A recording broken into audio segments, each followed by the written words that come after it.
নমস্কার বন্ধুরা, আমি আরপিএস ডেইলি ব্লগ থেকে একটা রেসিপি নিয়ে চলে এসেছি। তার আগে আমার চ্যানেলে সবাইকে স্বাগত জানাই। আজকের রেসিপিটা হচ্ছে মাছের মাথা ও মাছ দিয়ে পুঁই শাকের চচ্চড়ি। খেতে বন্ধুরা অসাধারণ লাগে। আপনারা তো শুধু মাছের মাথা দিয়ে করেন, কিন্তু আমি আজকে দুটো মিক্স করে করেছি, খেতে অসাধারণ লাগে। তা সেটাই আপনাদের কাছে শেয়ার করছি। যদি দেখতে থাকুন, সঙ্গে থাকুন আমি কীভাবে করছি। আর ভালো লাগলে লাইক কমেন্ট শেয়ার করবেন। দেখুন আমি কীভাবে করছি।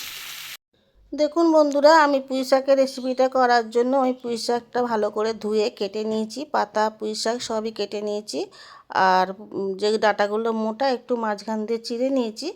এটা আমি কুমড়ো, আলু, বেগুন, পেঁয়াজ, টমেটোর বীজগুলো আমি ফেলে দিয়েছি। এগুলো দিয়েই করব।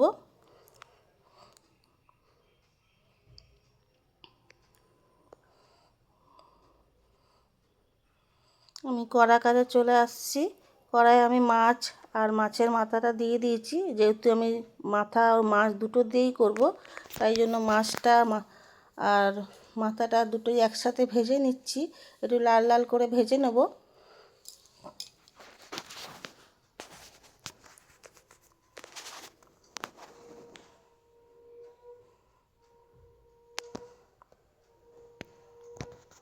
দেখুন আমি উল্টে পাল্টে আমার মাছটা লাল লাল করে আমার ভাজা হয়ে গেছে। আমি এবার মাছটা তুলে নেব।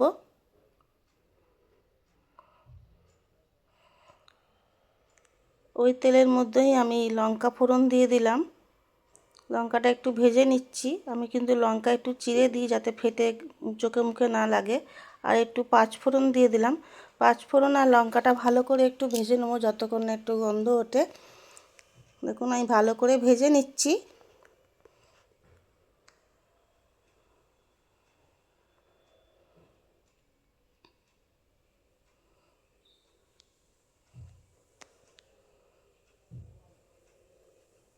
ফোড়নটা আমার ভালো করে ভাজা হয়ে গেছে। আমি এবার এর মধ্যে আলুগুলো দিয়ে দেবো। আলু, পেঁয়াজ, টমেটো সবই একসাথে দিয়ে দেবো। দিয়ে ভালো করে একটু ভেজে নেব।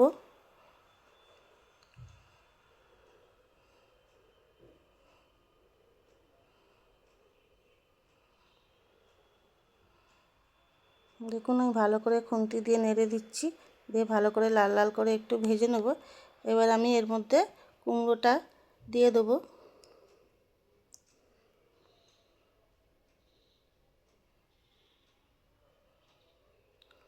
দেখুন কুমড়ো, বেগুন সবই দিয়ে দিয়েছি। এবার এটা দিয়েও একটু ভালো করে ভেজে নেব, কারণ আলুটা একটু ভাজতে সময় লাগে। কুমড়োটা এমনি একটু নরম, তাই কুমড়ো আর বেগুনটা পরে দিলাম। এবার সবগুলো সবজি আমি একসাথে সুন্দর করে ভেজে নেব। দেখুন আমার ভাজা হয়ে গেছে। টমেটোটা একদম নরম হয়ে গেছে। এবার আমি এর মধ্যে গুঁড়ো মশলাগুলো দিয়ে দেবো। 1 চামচ জিরে গুঁড়ো, 1 চামচ লঙ্কার গুঁড়ো আর পরিমাণ মতো হলুদ। গুঁড়ো মশলাগুলো দিয়ে দিয়েছি। দেখুন আর একটু সামান্য জল দিয়ে দিলাম, যেহেতু গুঁড়ো মশলা। এবার এইটা আমি ভালো করে কষিয়ে নেব, কারণ জিরে দেওয়া হয়েছে, না কষালে একটা গন্ধ ছাড়বে।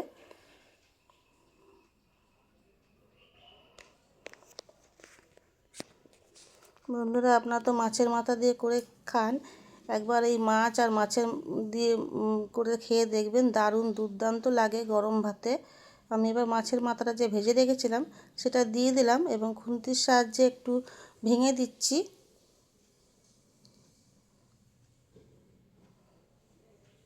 দিয়ে ভালো করে মাছের মাথা দিয়ে একটু কষিয়ে নিচ্ছি ভালো করে। এবার আমি শাকটা দিয়ে দেবো।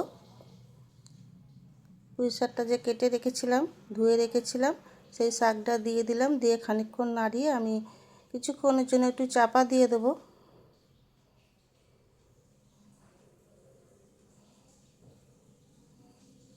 কিছুক্ষণ পরে আবার ফিরে আসলাম। দেখুন আমার এটা একদম সুন্দরভাবে কষানো হয়ে গেছে। আমি একটু খুন্তি দিয়ে ভালো করে নাড়িয়ে দিচ্ছি। আমি কিন্তু কোনো নুন দিয়েছিলাম না। এবার পরিমাণ মতো নুনটা দিয়ে দেবো, আর একটু চিনি দিয়ে দিলাম। শাকে একটু চিনি দিলে তার টেস্টটা ভালো লাগে। চিনি আর নুন দিয়ে ভালো করে আমি আবারও কষিয়ে নিচ্ছি।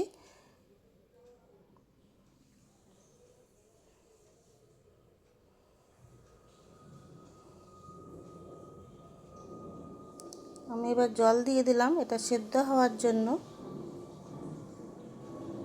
দিয়ে ভালো করে একটু নাড়াচাড়া করে দিচ্ছি।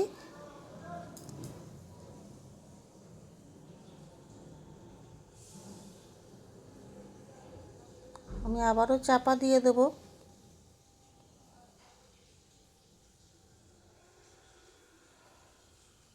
কিছুক্ষণ পরে আবারও ফিরে আসলাম।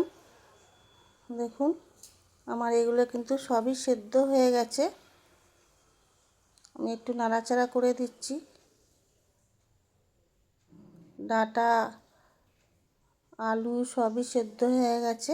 এবার আমি নাড়াচাড়া করে দিচ্ছি। এবার যে মাছটাই ভেজেছিলাম সেটা অফ ক্যামেরা আমি বেছে নিয়েছিলাম, কাঁটাগুলো মানে বেছে রেখেছিলাম। সেই একদম একটা কাঁটা আবার রয়ে গেছিলো, সব কাঁটা বেছে রেখেছিলাম। সেই মাছটা দিয়ে দিলাম, দিয়ে আবারও ভালো করে একটু নাড়াচাড়া করে দিচ্ছি।